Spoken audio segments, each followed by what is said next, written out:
مدد انتظار کرم دشمن عینی را اے خدا جو وہ خدا بینو خدا دا مدد بگرداب بلا افتادہ کشتی ضعیفان و شکستہ را تو کشتی وہاں کے خواجہ عثمان ہارون مدد کن مدد کن مدد کن یا معین الدین چشتی۔ منبر پر رونق افروز برادر ذی وقار حضرت علامہ پیر سید عادل میاں صاحب قبلہ متظلہ العالی و جمیع عرش مقام سادات کرام علماء ذوی الاحترام حاضرین محفل پردہ نشین ماؤں اور بہنوں، السلام علیکم ورحمۃ اللہ وبرکاتہ۔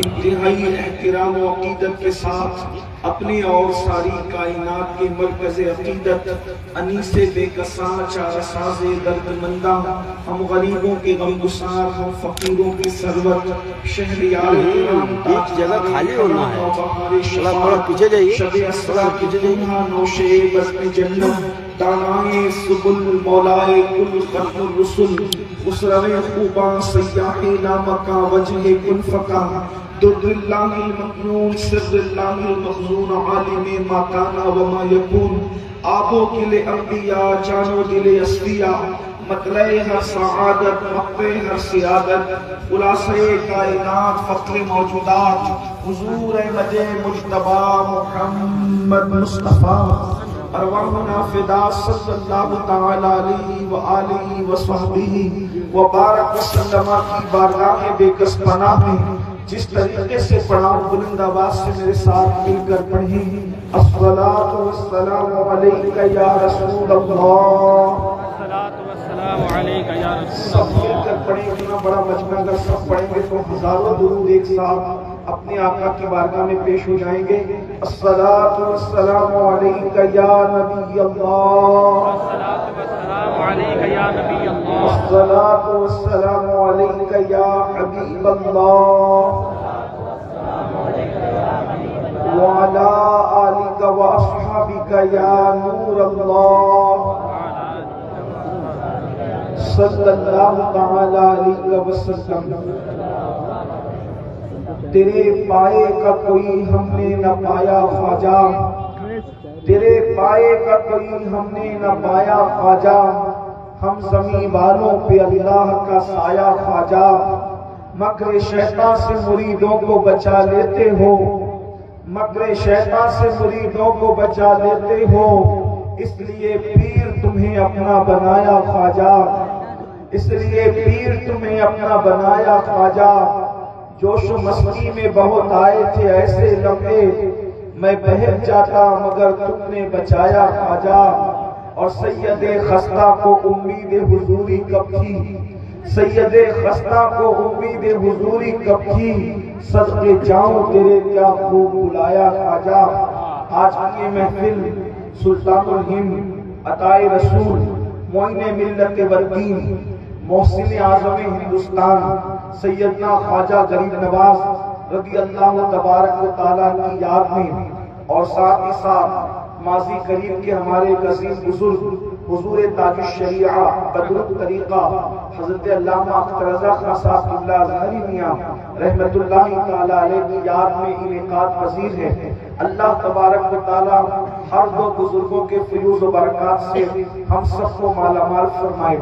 وقت میں گنجائش کم ہے، شعرا اور خطبہ کی فہرست ہے، آنے والے جتنے بھی محفل میں آتے ہیں سب مہمان ہونے کے اعتبار سے یکساں ہیں، اور مہمان ہونے کے اعتبار سے سب کی عزت بھی یکساں ہے۔ اس لیے میں کسی کی حق تلفی کیے بغیر کوشش کروں گا کہ اپنے وقت پر اپنی گفتگو کو سمیٹ لوں، تاکہ دوسرے خطبہ اور شعراء کو آپ سماعت بھی کر لیں، اور ساتھ ہی ساتھ اس محفل میں جو خصوصی خطیب کی حیثیت سے ہمارے قائد ہمارے امیر قبلہ حضور امیر سنی دعوت اسلامی تشریف لائے ہیں، آپ ان کی گفتگو بھی سماعت کرنے کا شرف حاصل کر لیں۔ میں نے جس آیہ کریمہ کی تلاوت کی ہے بغیر کسی تمہید کے اس کا ترجمہ اور مفہوم یہ ہوتا ہے، اللہ پاک ارشاد فرماتا ہے قرآن مقدس کے اندر قل للمؤمنین یغضوا من ابصارہم، کہ اے میرے محبوب آپ کہہ دیجئے اے میرے محبوب آپ فرما دیجئے کہ مومنوں کو کہیں کہ وہ اپنی نگاہوں کو نیچی رکھیں۔ قرآن کا انداز دیکھیں، پہلے تو کیا کہا جا رہا ہے؟ پیارے حبیب آپ فرما دیجئے۔ اس سے پتا چلا کہ میرے محبوب کی بولی اللہ کو کتنی پیاری ہے کہ اللہ اپنا کلام بھی محبوب کی زبان سے سننا چاہتا ہے۔ استاد زمن کہتے ہیں قل کہہ کے اپنی بات بھی، قل کہہ کے اپنی بات بھی لب سے تیرے سنی، قل کہہ کے اپنی بات بھی لب سے تیرے سنی۔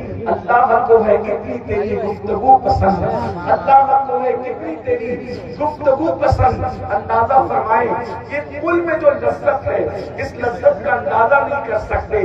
جب جب عاشق قل پر پہنچتا ہے تو اس لذت کا اندازہ کرتا ہے کہ محبوب اللہ اپنے محبوب سے فرما رہا ہے کہ آپ فرما دیں۔ جگہ جگہ پر یہ قل آیا ہے لیکن یہاں قل کیا کہہ رہا ہے؟ اللہ اکبر۔ اللہ پاک ارشاد فرماتا ہے مومنوں سے کہہ دو کہ وہ اپنی نگاہوں کو نیچی رکھے۔ انسانوں سے کہہ دو نہیں، لوگوں سے کہہ دو نہیں، بلکہ مومنوں سے کہہ دو۔ مومن نگاہ کیوں نیچی رکھے؟ مومن نگاہ کو کیوں کنٹرول کرے؟ مومن جو ہے اپنی نگاہوں کی حفاظت کیوں کرے؟ اس لیے کہ اللہ اکبر، قیامت کے دن کون اللہ کو دیکھے گا کون نہیں دیکھے گا اس کی کوئی گارنٹی نہیں ہے، لیکن جو مومن ہوگا اس کو اللہ سے خدا کی زیارت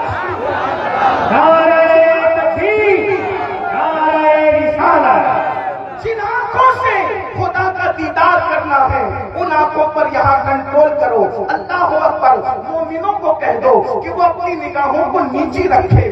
قبر میں کون کس کو دیکھے گا نہیں دیکھے گا کوئی گارنٹی نہیں ہے، لیکن جو مومن ہوگا وہ قبر میں مصطفیٰ جان رحمت کی زیارت کرے گا، آقا کا دیدار کرے گا۔ ہمارا یقین ہے حضور قبر میں تشریف لائیں گے۔ میرے امام کہتے ہیں قبر میں لہرائیں گے تا عشر چشمے نور کے، قبر میں لہرائیں گے تا عشر چشمے نور کے۔ جلوہ فرما ہوگی جب طلعت رسول اللہ کی، جلوہ فرما ہوگی جب، سوچو تو صحیح وہ منظر کیا ہوگا جب آقا قبر میں تشریف لائیں گے۔ ہائے ہائے، اندازہ تو فرمائے مسلمانوں ذرا غور کرو۔ اسی لیے میں جب عشق و مستی کی بات کرتا ہوں تو لوگوں سے کہتا ہوں سنیوں، عاشقوں کو مدینے جانے میں جتنی خوشی ہوتی ہے، اگر آپ لوگ سننے کے موڈ میں ہیں اور واقعی عشق والے ہیں تو ذرا غور کریں۔ عاشقوں کو اہل منبر کی دعا چاہتا ہوں، ان کی معلومات میں اضافہ تو نہیں کر سکتا لیکن دعا لینا چاہتا ہوں۔ عاشق کو مدینے جانے میں جتنی خوشی ہوتی ہے اس سے زیادہ مر جانے میں خوشی ہونا چاہیے، کیونکہ مدینے جاؤ تو گنبد نظر آتا ہے اور مر جاؤ تو گنبد والا نظر آتا ہے۔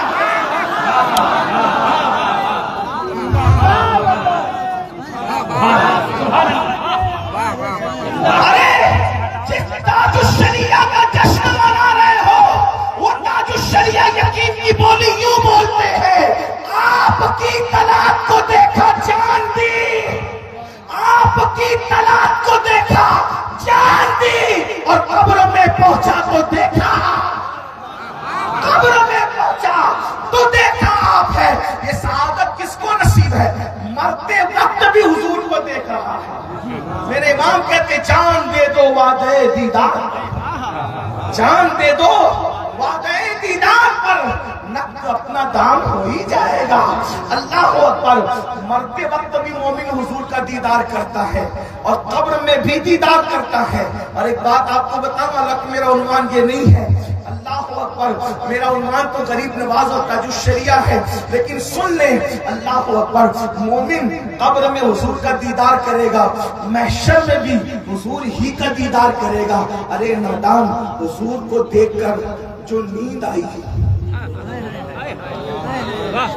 کوئی اچھی سے اچھی غذا کھا کر بھی ایسی نیند نہیں آتی جیسے قبر میں حضور کو دیکھ کر مومن کو نیند آتی ہے۔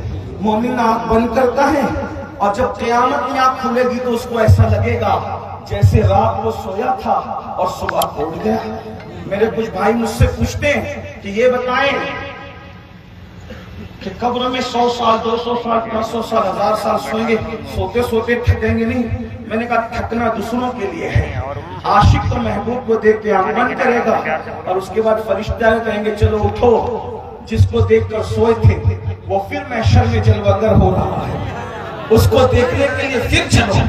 اس مضمون کو پیر نصیر الدین نصیر چلاتے ہیں. پیر نصیر الدین نصیر وہ لڑوی بہت اچھے سے بیان کرتے, کہتے ہیں قبر کی نیند سے اٹھنا کوئی آسان نہ تھا. قبر کی نیند سے اٹھنا کوئی آسان نہ تھا. ہم تو محشر میں انہیں دیکھنے آئے ہوئے ہیں. ہم تو محشر میں انہیں دیکھنے آئے ہوئے ہیں. اللہ اکبر. یہ ان کے دیکھنے کا ہی معاملہ ہے, کیونکہ آنکھیں اللہ نے دی کیوں ہے. حضور مفتی اعظم تاج الشریعہ کے نانا کہتے ہیں, ہمارے دادا مرشد حضور مفتی اعظم کہتے ہیں, انہیں نہ دیکھا تو کس کام کی ہے یہ آنکھیں.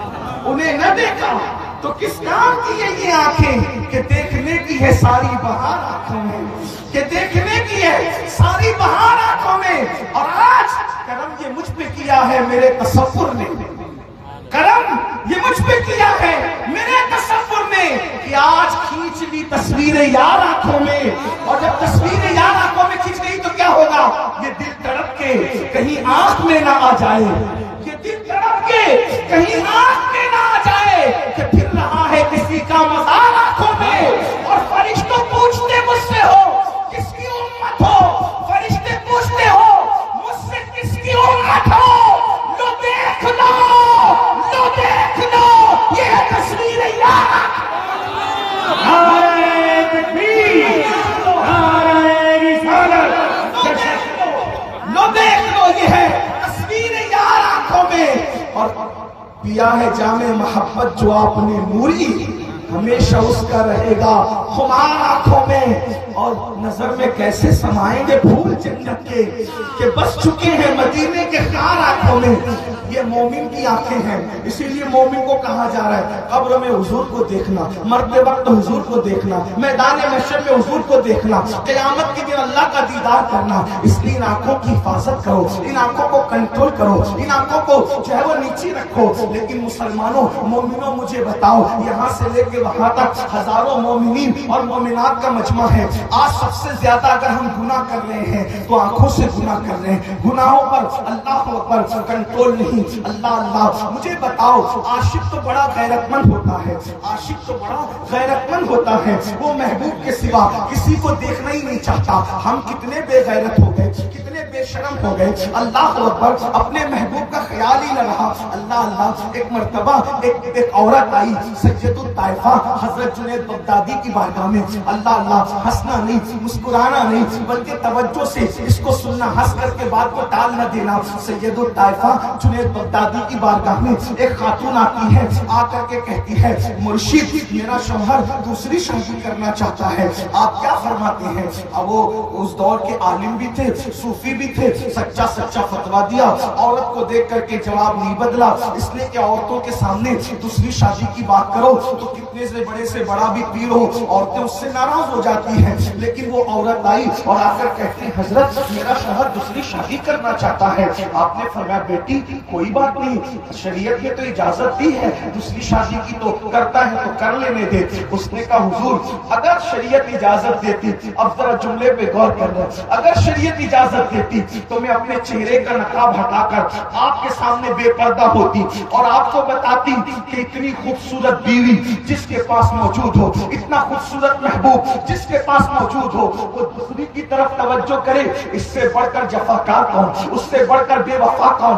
اگر شریعت اجازت دیتی تو میں چہرہ کھول کر کے بتاتی کہ اتنی خوبصورت بیوی جس کے پاس ہو, وہ اگر دوسری کی طرف توجہ کرے تو اس سے بڑھ کر جفاکار بے وفا ستمگر کون ہے. اتنا سن کر جنید بغدادی نے چیخ ماری اور بے ہوش ہو کے زمین پہ گر گئے. جب ہوش آیا عورت تو جا چکی تھی. لوگوں نے پوچھا مرشد اس عورت نے آخر کیا کہہ دیا. یہی ایک جملہ تو کہا اگر شریعت اجازت دیتی تو میں چہرے کا نقاب ہٹا کر بتاتی کہ اتنی خوبصورت بیوی جس کے پاس ہو وہ کسی اور کی طرف توجہ کرے, اس سے بڑھ کر ستمگر بے وفا ہر جائی کون ہو سکتا ہے. تو اتنی بات میں آپ بے ہوش ہو گئے. وہ کہنے لگے حضرت جنید اس کا بھی کوئی محبوب ہے, اس کا بھی کوئی محبوب ہے, وہ دوسرے کی طرف تاکتا ہے, تو یہ کہتی ہے کہ میں اگر نقاب ہٹا کر بتاؤں کہ اتنا خوبصورت محبوب ہونے کے بعد دوسرے کی طرف تاکے تو وہ بے وفا ہے،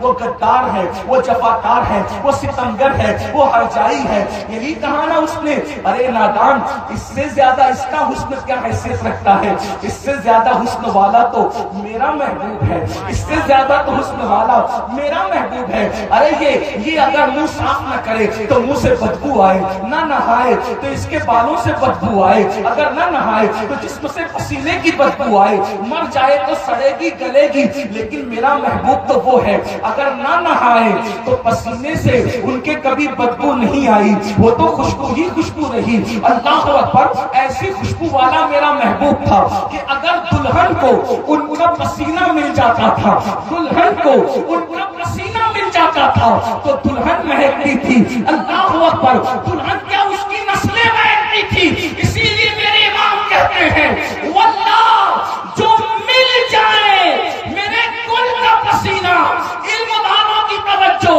میرے امام کے کلام کی ندرت میں قربان جائے، مل جائے نہیں کہا بلکہ مل جائے کہا. ملنا اور ہے، ملنا اور ہے.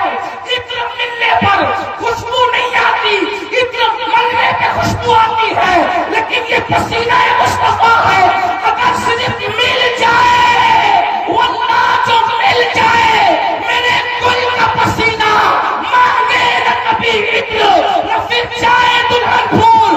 دلہن کو پسینہ ملتا ہے تو دلہن مہکتی ہے، اور اگر مل جانا ہے تو اس کی پوری نسلیں مہک جاتی ہیں. ایسا میرا محبوب پسینہ مہکتا ہے.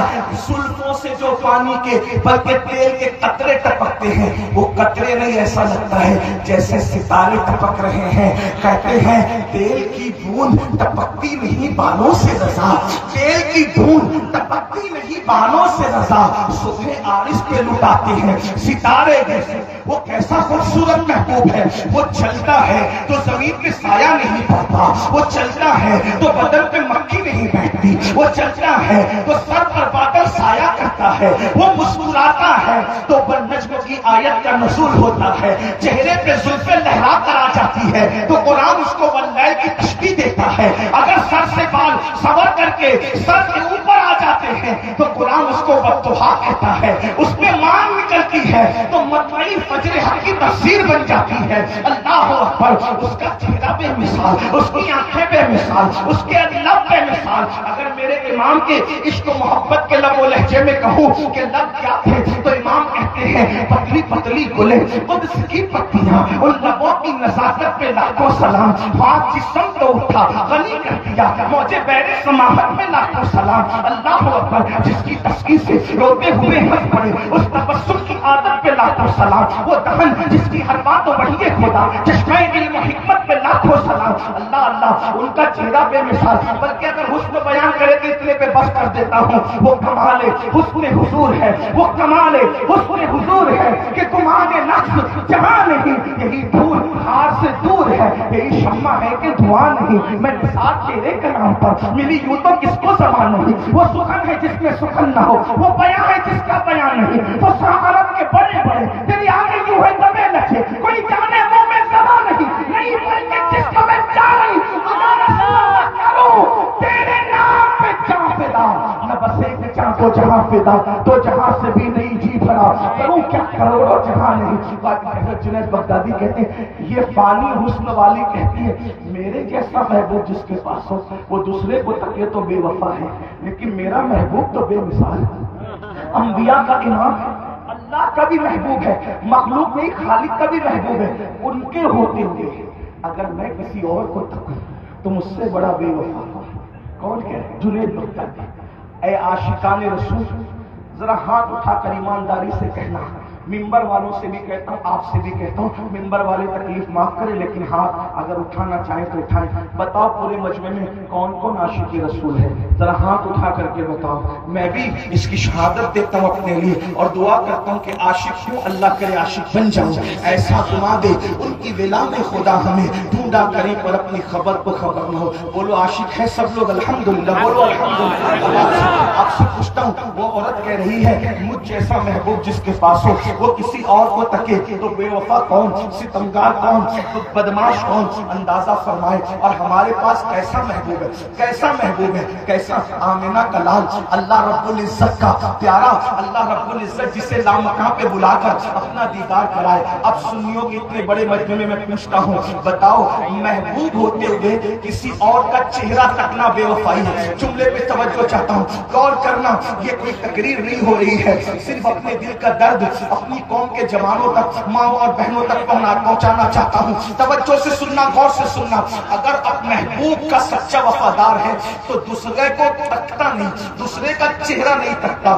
کیا خیال ہے ان عاشقوں کے بارے میں جس کو مدینے والا محبوب ملے اس کے بعد وہ چہرہ نہیں تکتے دوسروں کا بلکہ زنا کی فلمیں دیکھتے ہیں؟ بتاؤ وہ زنا کی فلمیں دیکھنے والے جب زنا کی فلمیں دیکھتے ہوں گے نرم نرم گدوں پہ لیٹ کر تو رسول اللہ کے دل پہ کیا گزرتی ہوگی؟ بتاؤ آج 80% جوانوں کی موبائل کے اندر کیا کیا بھر رکھا ہے، کیا کیا ڈال رکھا ہے.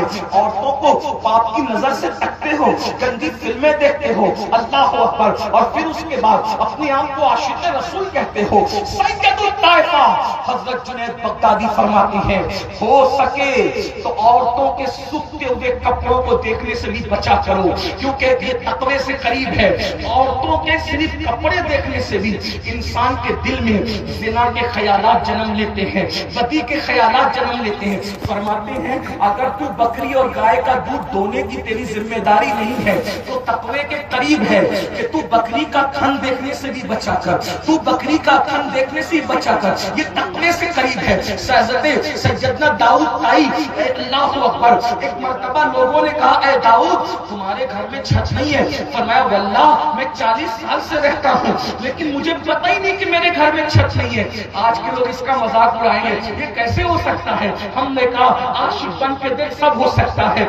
داؤد آئی کیا فرماتے کہ میں 40 سال سے رہتا ہوں مجھے خبر ہی نہیں کہ میرے گھر میں چھت نہیں. آپ کو خبر نہیں؟ کہاں کہ کبھی اوپر دیکھنے کا کام ہی نہیں پڑا، اس لیے میں نے اللہ کی حیا کی وجہ سے اور غیرت رسول کی وجہ سے کبھی اوپر آنکھ نہیں اٹھائی.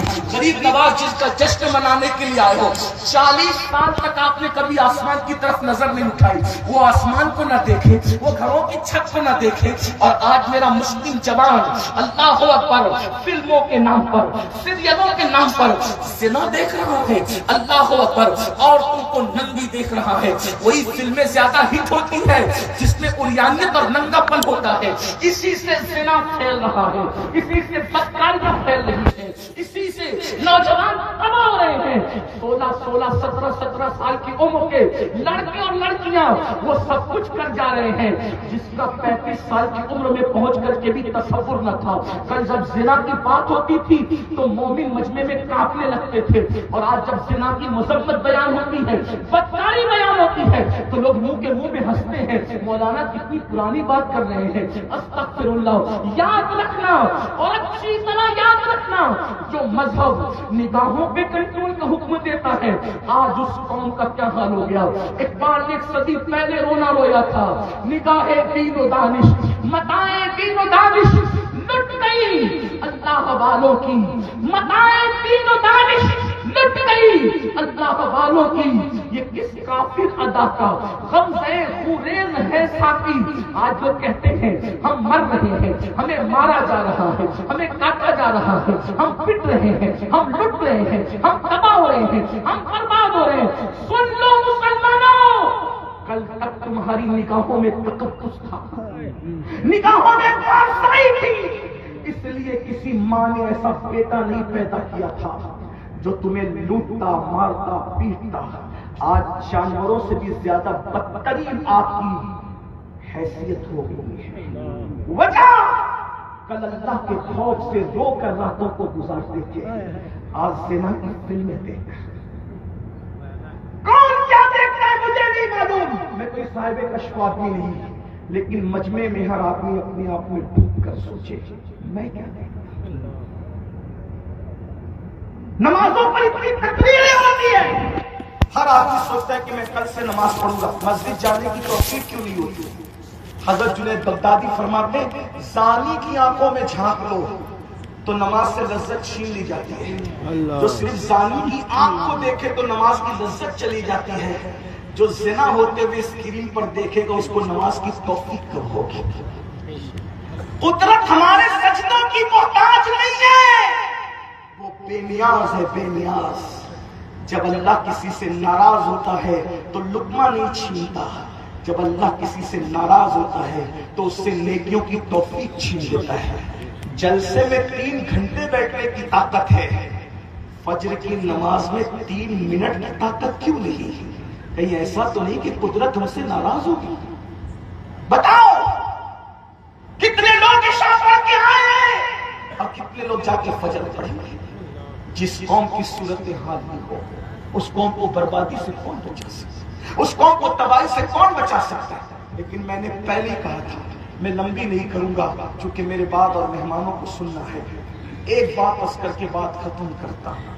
غریب نواز کا جشن منانے آئے، دیکھو غریب نواز نے دین کیسے پھیلایا، توجہ سے سنو، غور سے سنو، نگاہ کی پاس، نگاہ کا تقدس۔ جس وقت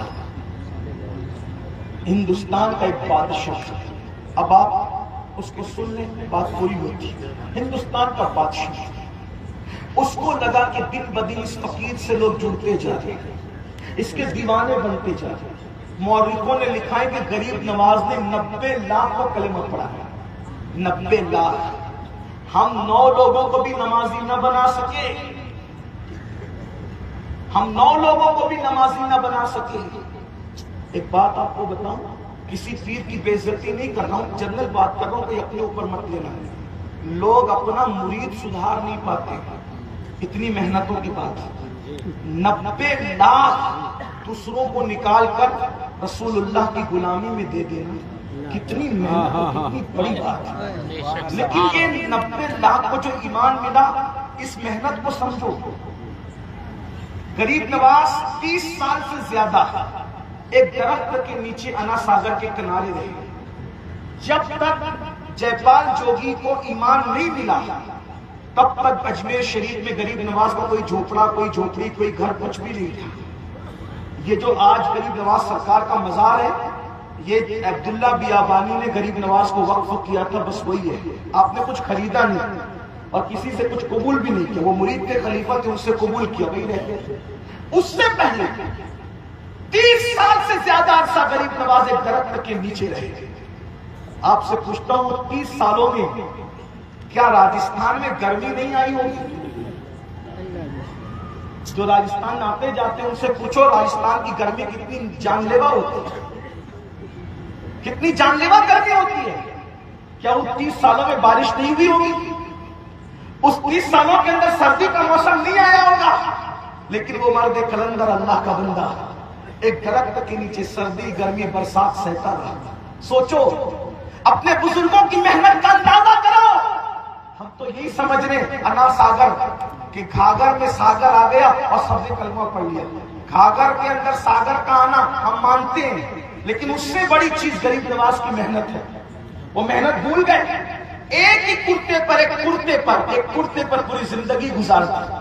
حضور سید العلماء مہربی رحمت اللہ علیہ فرماتے ہیں جب غریب نواز کو وصال دیا گیا پردہ فرمانے کے بعد ان کا کرتا اتارا گیا تو وہ کئی کلو کا ہو گیا تھا، کئی کلو کا۔ لوگوں نے پوچھا کرتا کئی کلو کا کیوں ہو گیا تھا؟ فرمایا جو کپڑے مدینے شریف سے پہن کر آئے تھے اسی پر زندگی گزار دی۔ جب پھٹتا تو پیون لگاتے، پھٹتا تو پیون لگاتے، پھٹتا تو پیون لگاتے، پیون پہ پیون، پیون پہ پیون اتنے لگا دیے کہ کرتا تو ختم ہو گیا، پیون ہی بچ گئے، اور مسلسل پیون لگانے سے وہ کرتا کئی کلو کا ہو گیا تھا۔ ایک دن میں 2 مرتبہ کپڑے بدل کر کھپڑ کرنے والوں، بن سنور کر کپڑے بدلنا کوئی جرم نہیں ہے، 4 بدلو، اللہ نے طاقت دی اور حیثیت دی ہے تو۔ لیکن پوچھتا ہوں جب گھر سے کپڑے بدل کے نکلتے ہو اور پرفیوم لگا کے نکلتے ہو، سرما لگا کے نکلتے ہو تو کیا سوچ کے نکلتے ہو؟ یہ کوئی مجھے دیکھے اور میں اس کو پسند آ جاؤں؟ یہ حال. اور کچھ کم سیریل دیکھ کر لڑکیوں کا حال بھی برا نہیں ہے، مگر سن لو یوں ہی بن سور کے نکلو گے اللہ کی رضا کے لیے تو بخشش کی ضمانت ہے. لیکن اگر کسی کو اپنے جھانسے میں لینے کے لیے بن سور کے نکلو گے تو اللہ کے رسول صلی اللہ علیہ وآلہ وسلم فرماتے ہیں شب معراج میں نے گڑھے کے اندر کچھ لڑکے اور لڑکیوں کی چیخنے چلانے کی آواز سنی تو میں نے پوچھا جبریل یہ کون لوگ ہیں؟ جبریل امین نے کہا یا رسول اللہ یہ آپ کی امت کے وہ لڑکے اور لڑکیاں ہیں، اس لیے بن سور کے نکلتے تھے کہ لوگ ان کو دیکھ کر ان کے جھانسے میں آ کے ان کی بدی کا شکار ہو جائے.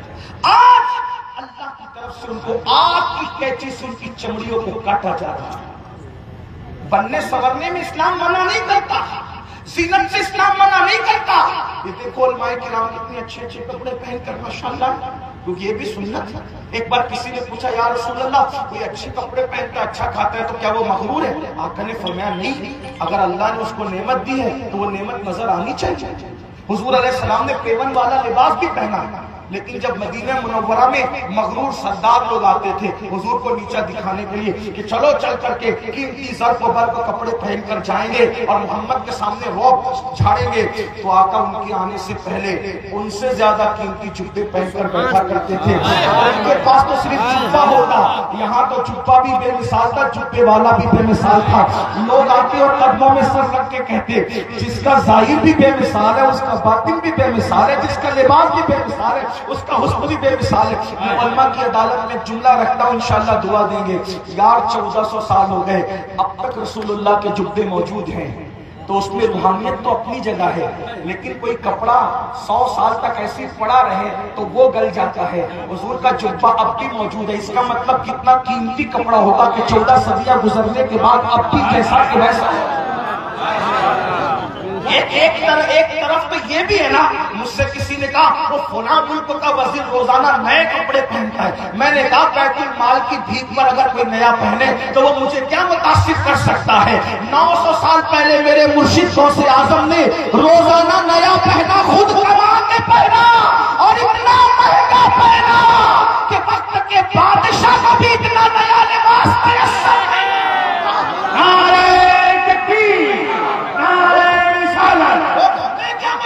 کر سکتے ہیں.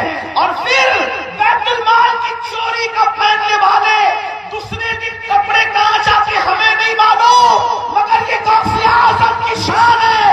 ایک بار پہنتے تھے تو دوسرے دن وہی کپڑا بغداد کے کسی غریب کو پہنا دیا کرتے تھے اور بتاتے تھے ہم اپنے لیے نہیں پہنتے، اپنے بہانے سے دوسروں کو پہنانے کے لیے پہنا کرتے ہیں. یہ شان ہے. تو اچھے کپڑے پہننا بری بات، لیکن دوسروں کو جھانسے میں لانے کے لیے اللہ اکبر. تو سرکار غریب نواز، بات غریب نواز کی چل رہی تھی. غریب نواز سرکار نے اسلام پھیلایا. جب بادشاہ پریشان ہو گیا تو بادشاہ نے کہا ایک کام کرتے ہیں، جادو کرتے ہیں. باطل جب پریشان ہوتا ہے تو آخری میں کس کا سہارا لیتا ہے؟ جادو کا. جادو کیا. آپ نے سنا ہوگا جو ہے وہ سانپ بھیجے، بچھو بھیجے، پتھر بھیجا، یہ بھیجا وہ بھیجا، سب. پتھر بھیجا تو 2 انگلی پر روک لیا، ابھی وہ پتھر رکا ہوا ہے تارا گڑھ پہ. آپ جائیں گے تو کرامت. جب پیدل لوگ جاتے تھے تو دکھتے تھے، میں نے کئی بار دیکھا پتھر رکا ہوا ہے، انگلیوں کا نشان بھی ہے، ہوا میں معلق ہے پتھر. جانا تو جا کر کے دیکھنا. لوگ کہتے ہیں کرامتیں کس سے کہانیاں ہیں، جا کے دیکھ لو نا، حقیقت دیکھ لو، اپنی آنکھوں سے جا کر دیکھ لو. اللہ اکبر، اللہ اکبر. اندازہ فرمائے سب جادو بیکار ہو گئے. تو ایک دن بادشاہ نے، نہ بادشاہ کا نام نہ کسی کا نام، ابھی لوگ اتنے قیمتی نہیں ہے کہ ہم ان کے نام لیں، اس لیے کبھی تو یار کا نام لیا جا رہا ہے، کبھی کسی اور کا نام نہیں لیا جا رہا. تو بادشاہ نے جادوگر کو بلا کے کہا او جادوگر، وزیروں جیسی تنخواہ لیتا ہے، پیمنٹ لیتا ہے، اس فقیر کو جادو اثر کیوں نہیں کرتا؟ جادوگر نے کہا مہاراج اگر جان کی بخشی ہو تو ایک بات ہوں، کہو. مجھ سے بڑا بھی جادوگر لاؤ گے تو بھی اس فقیر پر جادو اثر نہیں کرے گا. کہا کیوں نہیں کرے گا؟ کہا اس لیے نہیں کرے گا کہ اس کی آنکھوں میں اتنی پوترتا ہے، اس کی آنکھوں میں اتنی پاکیزگی ہے کہ اس نے اپنی آنکھ سے کبھی کسی ناری کو، کسی عورت کو پاک کی نظر سے نہیں دیکھا. وہ ہمیشہ نگاہیں جھکا کے، میں نے اس کی پوری زندگی جادو کے زور سے اسٹڈی کی، پڑھا. اس کی آنکھوں نے کبھی کسی عورت کو پاک کی نظر سے نہیں دیکھا، اس لیے اس پر جادو اثر نہیں کر سکتا۔ اگر اس پہ جادو کا اثر کروانا چاہتے ہیں تو پھر اس کی آنکھوں کو گندی کرو، آنکھ گندی ہوگی، جادو کا اثر ہو جائے گا، میں گارنٹی لیتا ہوں۔ تو بادشاہ نے غریب نواز کو اپنی طرح سمجھا۔ یہ حق تو ہے اہل باطل کا کہ وہ ہمیشہ سے اہل حق کو اپنی طرح سمجھتے ہیں۔ اس کا مطلب یہ ہے کہ بڑوں کو اپنی طرح سمجھنا شریف لوگوں کا کام نہیں ہے۔ بڑوں کو اپنی طرح سمجھنا یہ شریف لوگوں کا کام نہیں ہے۔ جملہ کہاں تک جاتا ہے اس کا اندازہ آپ کر سکتے ہیں۔ بڑوں کو اپنی طرح سمجھنا شریف لوگوں کا کام نہیں ہے۔ جب کوئی ولی کو اپنی طرح سمجھے تو وہ شریف نہیں ہوتا، جو نبی کو اپنی طرح سمجھے۔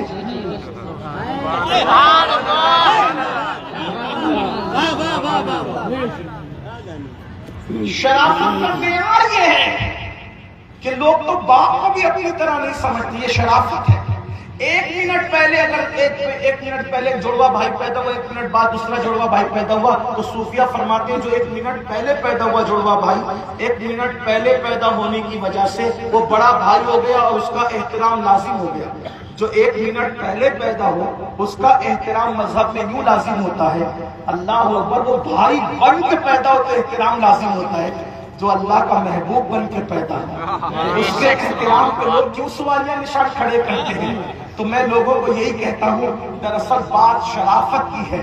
جب ماؤں کا دودھ شریف ہوتا ہے تو پھر اولاد کو سکھانا نہیں پڑتا ادب کیا ہے، دودھ سے شرافت منتقل ہوتی ہے۔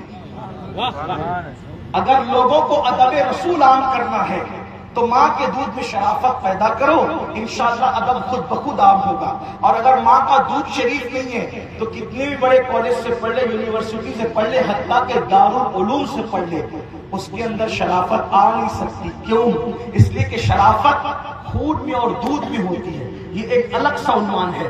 عرض یہ کر رہا تھا، اس نے کہا مہاراج اس فقیر کی آنکھوں کو گندا کریں، پھر دیکھیں میں کیسے جادو کا زور دکھاتا ہوں۔ بادشاہ نے اپنی طرح سمجھا، ہندوستان کی خوبصورت لڑکیوں کو اکٹھا کیا اور اکٹھا کرنے کے بعد بھیجا، جاؤ وہ فقیر انا ساگر کے کنارے اکیلا بیٹھا ہے، جا کے اس کی آنکھوں کو آوارہ کر دو، گندا کر دو۔ لڑکیوں نے سوچا ہماری پازیب پر جب کوئلیں کوک پڑتی ہے، ہماری پازیب پر جب چکور ہوش کھو دیتا ہے، ہماری پازیب پر پونم کا چاند جب بدلی میں چھپ جاتا ہے، تو ایک درویش، ایک فقیر جو وطن سے دور ہے، اس کی کیا حیثیت ہو سکتی ہے؟ جائیں گے، پائل بجائیں گے، پازے بجائیں گے، وہ دیکھے گا اور مرد جیسے دیوانے ہوتے ہیں ویسے وہ بھی ہو جائے گا۔ یہ ہندوستان کی لڑکیاں بیچاری سیدھی سادی بولی بالی گئی اور جانے کے بعد پازے بجاتی رہی، آواز نکالتی رہی، مگر وہ مرد کلندر آنکھیں بند کر کے سر کو جھکا کے پتہ نہیں کس تصور میں کھویا ہے۔ اس کا نقشہ حضور اعلیٰ حضرت اشرفی میاں رحمۃ اللہ علیہ بڑے مزے میں بیان کرتے ہیں، کہتے ہیں جھکا کے سر بیٹھتے ہو تم کیوں، یہ راز اے اشرفی بتا دو۔ جھکا کے سر بیٹھتے ہو تم کیوں، یہ راز اے اشرفی بتا دو۔ تمہیں تصور ہوا ہے کس کا، یہ کس کی شکل ہنسی ہے دل میں، تمہیں تصور ہوا ہے کس کا، یہ کس کی شکل ہنسی ہے دل میں۔ آنکھیں بند کر کے گردن جھکا کر کے بیٹھے ہوئے ہیں۔ ایسے عالم کے اندر اللہ اکبر، لڑکیاں آئیں اور آ کر کے واپس چلی گئی۔ لیجئے ہماری محفل کے خصوصی خطیب قبلہ میر سنی دعوت اسلامی میں تشریف لائیں، استقبال کر لیں، درود شریف پڑھ لیں، استقبال کر لیں۔ آپ لوگ بیٹھے رہیں اور نعرے کے جواب دیں، نعرہ تکبیر، نعرہ رسالت۔ مسئلہ